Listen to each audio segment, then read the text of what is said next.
Good morning students.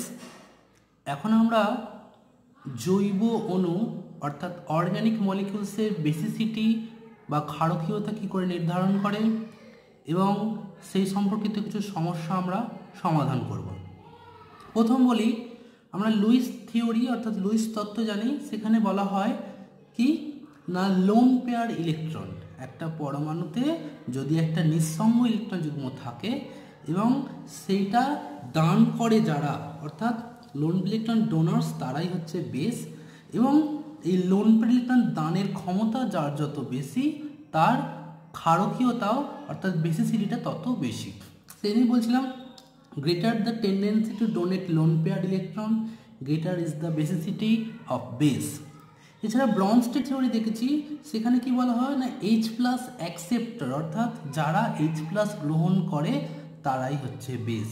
এবার এখান থেকেও বলতে পারি গ্রেটার মানে যত তার tendency to accept H plus ion, greater is the basicity of base. তবে এবার বলি, বেসিসিটি আর নিউক্লিওফিলিসিটি দুটো টার্ম কাছাকাছি, অর্থাৎ দুজনেরই লোন ইলেকট্রন থাকে এবং দান করে, কিন্তু মনে রাখবে basicity is the tendency to form covalent bond অর্থাৎ সমযোজী বন্ধন করার ক্ষমতা উইথ H প্লাস, কিন্তু নিউক্লিওফিলিসিটিটা হচ্ছে tendency to form A covalent bond with carbon. আমরা যদি H2O সলভেন্ট অর্থাৎ জলীয় মাধ্যমে বেসিসিটি নিয়ে পড়াশোনা বেশিরভাগ করব, সেক্ষেত্রে দেখি একটা বেস সে জল থেকে একটা প্রোটন অ্যাবস্ট্রাক্ট করে নিচ্ছে, নিয়ে কনজুগেট অ্যাসিড BH প্লাস তৈরি করছে এবং OH মাইনাস আয়ন লিবারেট করছে। তো এইটা একটা সাম্যাবস্থায় থাকে এবং এই কনজুগেট অ্যাসিডটা যত বেশি স্টেবল হবে তত সাম্যটা ডান দিকে সরে থাকবে এবং তাহলে বলবো এই বেসটা হচ্ছে একটা স্ট্রঙ্গার বেস। সেই জন্য বলছি greater the stability of conjugate acid, greater is the basicity of base. আবার এটাও বলতে পারি এই কনজুগেট অ্যাসিডটা, এই অ্যাসিডটার অ্যাসিডিটি যত উইক হবে অর্থাৎ কম হবে, দুর্বল অ্যাসিড হবে, এই বেস কিন্তু তত স্ট্রং হবে। এটাই হচ্ছে কনজুগেট অ্যাসিড বেস থিওরির মূল কথা, যে কনজুগেট পেয়ারের মধ্যে একজন যত উইক অপরজন ততটাই স্ট্রং। এই কনজুগেট অ্যাসিড যদি স্ট্রং অ্যাসিড হয় তাহলে বেসটা হবে উইক, কিন্তু এটা যদি হয় উইক তাহলে এটা হবে স্ট্রং। তো আমরা এটাকে পিকেএ দিয়েও আমরা প্রকাশ করতে পারি। আমরা কি বলেছিলাম না, এই যে সাম্যটা দেখলে, এই সাম্যটার BH প্লাস যদি আমরা অ্যাসিডের দিক থেকে লিখি, BH প্লাস জল থেকে একটা ইলেকট্রন কী করছে, এখানে H প্লাস বর্জন করে H3O প্লাস আর B তৈরি হচ্ছে অর্থাৎ বেস।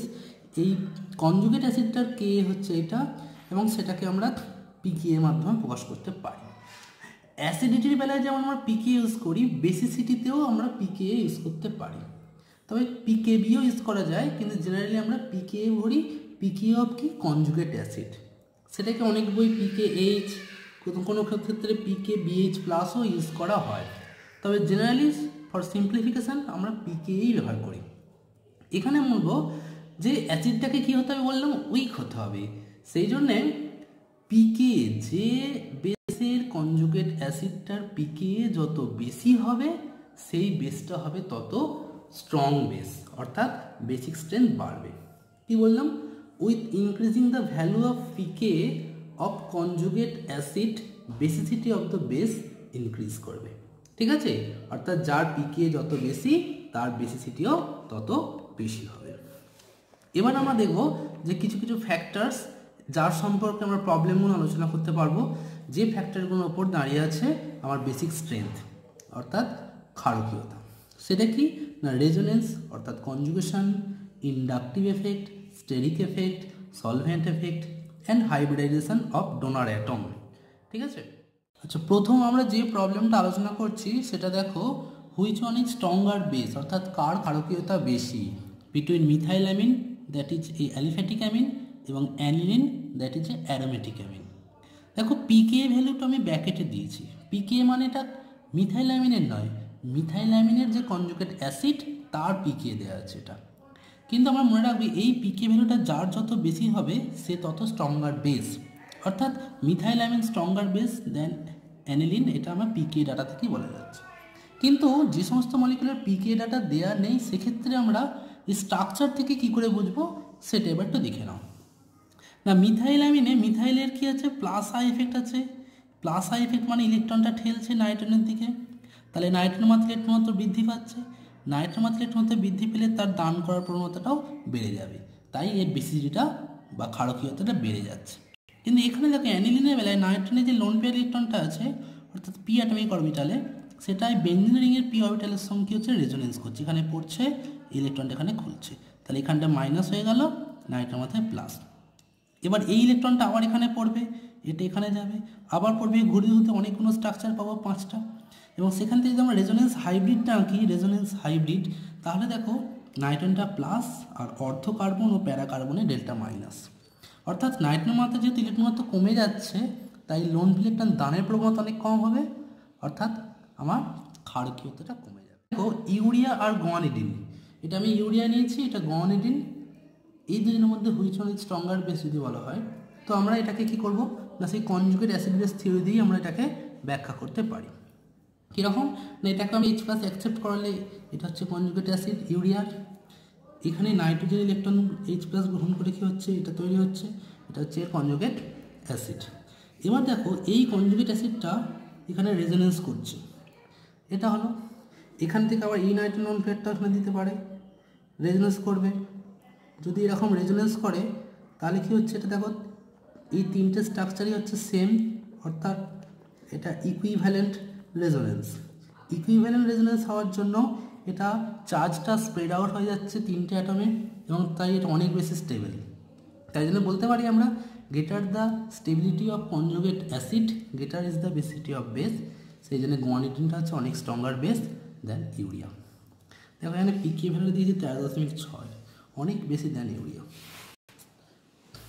এরপর নেক্সট প্রবলেম যাচ্ছে, দেখো আমরা একটা অ্যামিন নিয়েছি, অ্যালিফেটিক অ্যামিন, আর একটা হচ্ছে অ্যামাইড CONH2, এই দুটোর মধ্যে বলা হয় কে স্ট্রঙ্গার বেস, সেক্ষেত্রে কী হবে, এখানে আবার অ্যালকিল গ্রুপে প্লাস আই এফেক্ট আছে, সেই জন্য এখানে ইলেকট্রন ঘনত্ব নাইট্রোজেন বেড়ে যাচ্ছে, তার লোন পেয়ারটার দানের প্রবণতা বাড়ছে। কিন্তু এখানে কী হচ্ছে, দেখো এখানে নাইট্রোজেন লোন পেয়ারটা আছে, এটা এখানে রেজোনেন্স করতে পারে, রেজোনেন্স যদি করে তাহলে কী হবে, O- দ্বিবন্ধন NH2 প্লাস হয়ে গেল, অর্থাৎ নাইট্রোজেন মাত্রা ইলেকট্রন ঘনত্ব কিন্তু কমে গেল, প্লাস হয়ে গেল, ইলেকট্রন তো কমে গেল, তাই লোন প্লেটের দামের প্রবণতা কী হলো, কমে গেল। এবার বলে রাখি O- এই কিন্তু ইলেকট্রন দানের প্রবণতা আরও কম, কেন, কারণ অক্সিজেনের তড়িৎনাত্মকতা বেশি, সেই জন্য এই ইলেকট্রনটা দিয়ে দান করতে পারবে না, একমাত্র নাইট্রোজেনটা দিয়ে দান করবে। তো যাই হোক, এই দুজনের মধ্যে তাহলে আমার আবার অ্যালফেটিক অ্যামিনের ক্ষারকীয়তা বা বেসিসিটি বেশি হয়ে গেল দেন অ্যামাইড। নেক্সট একটা প্রবলেম দেখো, এই যে প্রবলেমটা দেখছো, এই প্রবলেমটা দেখো একটা মলিকুল দেওয়া হচ্ছে যার এটা হচ্ছে ব্রিজ হেড, অর্থাৎ একাধিক রিংয়ের জাংশন পয়েন্ট, কিন্তু এখানে NH আর CO গ্রুপটা ব্রিজ হেড পজিশনে নেই, এখানে কিন্তু নাইট্রোজেনটা ব্রিজ হেড পজিশনে আছে। তো এটা ব্রিজ হেড পজিশনে নেই বলে এই যে লোন পেয়ার ইলেকট্রনটা আছে এইটাই কার্বনিক গ্রুপের সঙ্গে রেজোনেন্স করতে পারে, এটা রেজোনেন্স করতে পারে, এটা রেজোনেন্স হবে এইভাবে, NH দ্বিবন্ধন CO- রেজোনেন্স হলো, ঠিক আছে, এটা প্লাস।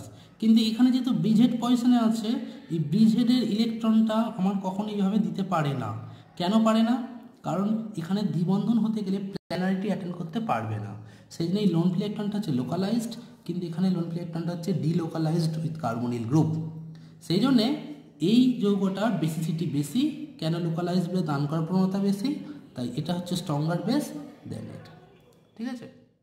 এবার নেক্সট প্রবলেমটা দেখো, বেসিসিটির অর্ডার বা ক্ষারকীয়তার ক্রম নির্ণয় করতে হবে দুটো ডিফারেন্ট সলভেন্ট, একটা ক্লোরোবেনজিন আর একটা হচ্ছে প্রোটিক অর্থাৎ অ্যাকোয়াস মিডিয়ামে অফ মিথাইলামিন। তো এটা মিথাইলামিন, ডাইমিথাইলামিন, ট্রাইমিথাইলামিন নিয়েছি, বা 1 ডিগ্রি 2 ডিগ্রি 3 ডিগ্রি আমরা অ্যামিন নিয়েছি, প্রত্যেকেই নাইট্রোজেনের মাথায় লোন পেয়ার ইলেকট্রন আছে, এটা হচ্ছে দান করবে, অর্থাৎ এটা ডোনার অ্যাটম। কিন্তু ক্লোরোবেনজিন মিডিয়ামে কি হচ্ছে দেখো না, মিথাইলের প্লাস আই এফেক্টটা কাজ করছে, তার জন্য কি হচ্ছে নাইট্রোজেন ইলেকট্রন ঘনত্ব বাড়ছে, এখানে দুটো মিথাইল আছে তাই ইলেকট্রন ঘনত্বটা আরও বেশি বৃদ্ধি পাচ্ছে, এখানে 3টে আছে তাই ইলেকট্রন ঘনত্ব আরও বেশি বৃদ্ধি পাচ্ছে, অর্থাৎ মিথাইল এফেক্ট এর প্লাস আই এফেক্টের জন্য নাইট্রোজেনের মাত্রা ইলেকট্রন ঘনত্ব বৃদ্ধি পাওয়ার জন্য ইলেকট্রন দানের প্রবণতা বৃদ্ধি পাচ্ছে তথা ক্ষারকীয়তা বৃদ্ধি পাচ্ছে, সেই জন্য ক্লোরোবেনজিন মাধ্যমে অর্ডারটা হচ্ছে 3 ডিগ্রি, তারপর 2 ডিগ্রি, তারপর 1 ডিগ্রি। কিন্তু দেখো যখন আমরা সলভেন্টটা অ্যাকোয়াস মিডিয়াম করে নিচ্ছি তখন অর্ডারটা হয়ে যাচ্ছে 2 ডিগ্রি, তারপরে 1 ডিগ্রি, তারপর 3 ডিগ্রি, অর্থাৎ 2 ডিগ্রি মিথাইল অ্যামিনটা সবচেয়ে স্ট্রঙ্গার বেস হয়ে যাচ্ছে NH2। কেন হচ্ছে সেটা এবার আমরা দেখব। এটা ব্যাখ্যা করতে গেলে আমাকে যেটা জানতে হবে সেটা হচ্ছে যে এই যে প্রাইমারি অ্যামিন অর্থাৎ 1 ডিগ্রি অ্যামিন, এটা কনজুগেট যে অ্যাসিড তৈরি করছে সেই কনজুগেট অ্যাসিডটা অ্যাকুয়াস মিডিয়ামে হাইড্রোজেন বন্ডিংয়ের মাধ্যমে সুস্থিরতা লাভ করে। এখানে যেহেতু 3টি NH বন্ড আছে তাই পোলার বন্ড, এই বন্ডের সঙ্গে জলের নেগেটিভ প্রান্ত হাইড্রোজেন বন্ড করছে ইন্টারমলিকিউলারলি। যদি 2 ডিগ্রি অ্যামিন নিই সেক্ষেত্রে হাইড্রোজেন স্ট্রেংথটা কিছুটা কম, আর টার্সিয়ারি অ্যামিন অর্থাৎ 3 ডিগ্রি অ্যামিনের ক্ষেত্রে এটা আরোই কম। অর্থাৎ কনজুগেট অ্যাসিডটা সবচেয়ে বেশি স্টেবল হচ্ছে 1 ডিগ্রি অ্যামিনের বেলায়, আর 3 ডিগ্রি অ্যামিনের বেলায় সবচেয়ে আনস্টেবল। এটা হচ্ছে স্টেবিলিটি অর্ডারটা এদিকে বাড়ছে। এবার আমরা জানি যে অনুবন্ধী বা কনজুগেট অ্যাসিড যত বেশি স্টেবল হবে সে তত ভালো বেস হয়। তাহলে এই হাইড্রোজেন বন্ডিং স্টেবিলিটি অনুযায়ী 1 ডিগ্রি অ্যামিন হচ্ছে হওয়া উচিত সবচেয়ে বেশি স্ট্রঙ্গার বেস। কিন্তু প্লাস এফেক্টে মিথাইলের স্ট্রাকচার এফেক্টটাও আছে, অর্থাৎ দুটো এফেক্টের মিলিজুলি প্রভাব, অর্থাৎ একত্রে আমরা রেজাল্ট পাই যেটা সেটা হচ্ছে 2 ডিগ্রি সবচেয়ে স্ট্রঙ্গার, তারপর 1 ডিগ্রি, তারপর 3 ডিগ্রি। ঠিক আছে, কিন্তু ধরো মিথাইল অ্যামিনটাকে যদি আমরা ইথাইল গ্রুপ নিই, মিথাইল জায়গায় যদি আমি ইথাইল গ্রুপ নিই অর্থাৎ ইথাইল অ্যামিন, ডাইইথাইল এবং ট্রাইইথাইল অ্যামিন, সেক্ষেত্রে অর্ডারটা কিন্তু 2 ডিগ্রিটাই সবচেয়ে স্ট্রঙ্গার হচ্ছে NH2 মিডিয়াম। কিন্তু দেখো 1 ডিগ্রি অপেক্ষা 3 ডিগ্রিটা বেশি হচ্ছে ক্ষারীয় হয়ে যাচ্ছে, কারণ মিথাইল গ্রুপটা অপেক্ষিত বাল্কি গ্রুপ হওয়ার জন্য এই যে এখানে যে হাইড্রোজেন বন্ডিংটা হচ্ছে এটা প্রভাবটা কিছুটা কমে যাবে দেন আমার এফেক্টিভ। সেই জন্য অর্ডারটা 2 ডিগ্রি, তারপর 3 ডিগ্রি, তারপর 1 ডিগ্রি। আচ্ছা, নেক্সট একটা প্রবলেম দেখাই যে নেক্সট প্রবলেম হচ্ছে এটা। এক্ষেত্রে দেখো আমরা একটা নিচে ইথাইল অ্যামিন CH3NH2, এখানে মিথাইলের প্লাস এফেক্ট আছে। ঠিক আছে, কিন্তু এখানে লক্ষ্য করে দেখো এখানে আফটার H+ অ্যাবস্ট্রাকশন অর্থাৎ কনজুগেট অ্যাসিড যেটা সেটা হচ্ছে রেজোনেন্স করছে, এবং রেজোনেন্সের ফলে দেখো দুটো ইকুইভ্যালেন্ট রেজোনেটিং স্ট্রাকচার আমরা পাচ্ছি। অর্থাৎ কনজুগেট অ্যাসিডটা খুব বেশি স্টেবল এবং তাই এই ক্ষারকের ক্ষারকত্বটা অনেক বেশি, অর্থাৎ এটা হচ্ছে স্ট্রঙ্গার বেস দেন এটা। এবং পিকে ভ্যালু দেখো বুঝতে পারবে ইথাইল অ্যামিনের পিকে 10.67, সেখানে এখানে দেখো 12.4, অর্থাৎ এটা অনেক স্ট্রঙ্গার বেস, একটা অর্গানিক স্ট্রঙ্গার বেস বলতে পারি। নেক্সট এবার প্রবলেমটা লক্ষ্য করে দেখো, আমরা 3টে নিয়েছি বেস, এদের বেসিসিটি অর্ডারে সাজাতে হবে। ঠিক আছে, দ্য অর্ডার অফ বেসিসিটি দেখো লক্ষ্য করে প্রত্যেক ক্ষেত্রেই নাইট্রোজেন হচ্ছে ডোনার অ্যাটম, নাইট্রোজেন হচ্ছে লোন ইলেকট্রন দান করবে। কিন্তু এই নাইট্রোজেনটা আছে sp3 হাইব্রিডাইজড, এই নাইট্রোজেনটা হচ্ছে sp2 হাইব্রিডাইজড, এই নাইট্রোজেনটা হচ্ছে sp হাইব্রিডাইজড। ঠিক আছে, তো সংকরায়নটা আমরা কীভাবে নির্ণয় করি না, এদের দুটো পাই বন্ড বিয়ার করছে তাই sp, এতে একটি পাই বন্ড বিয়ার করে তাই sp2, এখানে কোনো পাই বন্ড নেই তাই sp3। এবার এস ক্যারেক্টার বাড়লে কি হয়, তড়িৎনাত্মকতা বৃদ্ধি পায়। তড়িৎনাত্মকতা বৃদ্ধি পেলে কি হবে না, নাইট্রোজেন এই তার লোন ইলেকট্রনকে নিজের কাছে রেখে দিতে চাইবে, অর্থাৎ দান করার প্রবণতাটা কমে যাবে। সেই জন্যে বেসিসিটি অর্ডারটা হচ্ছে এইটা, অর্থাৎ তড়িৎনাত্মকতা যত বাড়ে লোন ইলেকট্রন দানের প্রবণতা তত কমছে। নেক্সট এই প্রবলেমটা লক্ষ্য করে দেখো, আমরা দুটো অ্যারোমেটিক অ্যামিন অর্থাৎ একটা পিরিডিন একটা পিরোল নিয়েছি, দুক্ষেত্রেই নাইট্রোজেনটা হচ্ছে রিংয়ের মধ্যে আছে, তো এদের মধ্যে কে স্ট্রঙ্গার বেস ডিটারমাইন করতে হবে। এক্ষেত্রে দেখো যে নাইট্রোজেনের এই যে লোন পেয়ারটা, পিরোলে নাইট্রোজেন যে লোন পেয়ারটা আছে, এই লোন পেয়ার দুটো ইলেকট্রন প্লাস এই দুটো 4টে ইলেকট্রন নিয়ে মোট 6টা ইলেকট্রন হচ্ছে, যেটা এখানে কনজুগেশনে আছে, অর্থাৎ অ্যারোমেটিসিটি নির্ধারণ করছে। কীভাবে করছে না, এই লোন ইলেকট্রন এখানে রেজোনেন্সে অংশগ্রহণ করে। ঠিক আছে, এইভাবে রেজোনেন্সে অংশগ্রহণ করে, অর্থাৎ এই লোন ইলেকট্রনটা ডিলোকালাইজড। কিন্তু পিরিডিনের বেলায় নাইট্রোজেন লোন পেয়ারটা আছে কোথায় না, sp2 অরবিটালে আছে, এটা হচ্ছে sp2 অরবিটালে আছে, যেটা হচ্ছে এই যে 6টা ইলেকট্রন আছে এর সঙ্গে অর্থোগোনাল, অর্থাৎ এই পি ইলেকট্রনগুলোর সঙ্গে 90 ডিগ্রি অ্যাঙ্গেল করে আছে। ঠিক আছে, মানে নাইট্রোজেন যদি এই দিকে পি অরবিটালটা থাকে আর sp2 এখানে আছে, এই হচ্ছে আমার লোন পেয়ার ইলেকট্রনটা, তো এই পি অরবিটাল ইলেকট্রনের সঙ্গে এটা 90 ডিগ্রি কোণ করে আছে, তাই এই ইলেকট্রনটা কোনো ডিলোকালাইজেশনে ঘটে না, অর্থাৎ রেজোনেন্সে অংশগ্রহণ করে না। সেই জন্য এই লোন ইলেকট্রনের দানের প্রবণতা বেশি। কিন্তু পিরোলের বেলায় নাইট্রোজেন ইলেকট্রনটা কোথায় আছে না, পি অরবিটালে, এইখানে ইলেকট্রনটা আছে পি অরবিটালে আছে, পি অরবিটাল। পি অরবিটালে থাকার জন্য রেজোনেন্সে করে যাচ্ছে, অর্থাৎ ডিলোকালাইজড হচ্ছে, সেনের বেসিসিটিটা কম, তাহলে এর বেসিসিটি বেশি। নেক্সট প্রবলেম দেখো, আমরা এখানে অ্যারোমেটিক অ্যামিনে নিয়েছি অ্যানিলিন ডেরিভেটিভ, আমরা কিন্তু গ্রুপ চেঞ্জ করেছি, NO2 group strong electron withdrawing group minus I as well as minus R effect আছে। OCH3 গ্রুপের কিন্তু মাইনাস আই থাকলেও প্লাস আর এফেক্ট আছে, মাইনাস আই আছে কিন্তু প্লাস আর এফেক্ট আছে, এখানে অক্সিজেন লোন পেয়ারটা রেজোনেন্স করে দিতে পারে। তো তার জন্যে এই নাইট্রোজেন ইলেকট্রনটা বেশি পরিমাণ রিংয়ে ইলেকট্রন টেনে নিতে পারে, এখানে কিন্তু সেটা প্রবেশ করতে পারে না। সেখানে বেসিসিটি অর্ডারটা হচ্ছে আমার ইলেকট্রন দানের প্রবণতা, সেখানে এটার সবচেয়ে বেশি বেসিসিটি হবে, তারপর aniline and then nitro aniline. ব্যাপারটা বুঝতে পারলে আবারও বলছি, এই নাইট্রোজেন লোন পেয়ার ইলেকট্রনটা রিংয়ে প্রবেশ করে নাইট্রো পর্যন্ত টেনে নিতে পারে, অর্থাৎ ইলেকট্রনটা নাইট্রো গ্রুপ টেনে নিতে পারছে, তাই দানের প্রবণতা কমে যায়। কিন্তু এখানে OCH3 গ্রুপে প্লাস আর এফেক্টের জন্য ইলেকট্রনটা এখানে প্রবেশ করে, তাই নাইট্রোজেন লোন ইলেকট্রনটা প্রবেশ করতে পারে না, তাই ইলেকট্রনটা আমার দানের প্রবণতা অপেক্ষাকৃত বেশি হয়, তাই বেসিসিটিটা বেশি। নেক্সট এটা খুব ভালো প্রবলেম, লক্ষ্য করে দেখো যে স্টেরিক এফেক্ট, এটা তার উত্তর হবে কীরকম না, আমরা NN ডাইমিথাইল অ্যামিন নিয়েছি আর 2, 4, 6 অর্থাৎ 2, 4, 6 ট্রাই নাইট্রো ডেরিভেটিভ, আর এটা এমনি অ্যানিলিন, এখানে এমই নেই। তো এই দুদিনের মধ্যে which one is stronger base, দেখতে দেখা যাচ্ছে যে ফরম্যাটটা অর্থাৎ এই মলিকুলটা হচ্ছে 40,000 টাইমস 40,000 টাইমস স্ট্রঙ্গার বেস দেন এটা। তো কেন এত স্ট্রঙ্গার বেস?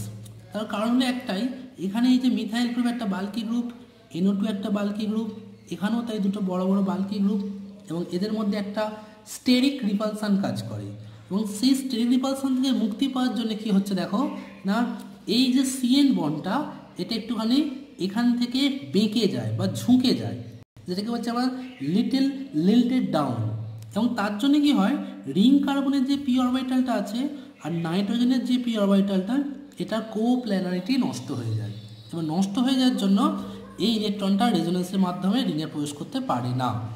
কিন্তু যখন NH গ্রুপ নিয়েছি তখন এই স্টেরিক ক্রাউডিংটা কাজ করছে না, উপরন্ত NO2 অক্সিজেনের সঙ্গে এই হাইড্রোজেন একটা ইন্ট্রামলিকুলার হাইড্রোজেন বন্ডিং করছে, এবং তার ফলে এই সমগ্র অংশটা প্ল্যানার থাকছে, তাই এই পি অরবিটাল এবং এই পি অরবিটাল একই তলে থাকার জন্য এটা রেজোনেন্সের মাধ্যমে রিংয়ে প্রবেশ করে যাচ্ছে, অর্থাৎ ইলেকট্রনটা এখানে ডিলোকালাইজড কিন্তু এখানে লোকালাইজড, সেই জন্য এর বেসিসিটি বা ক্ষারকত্ব অনেক বেশি দেন এমিটা।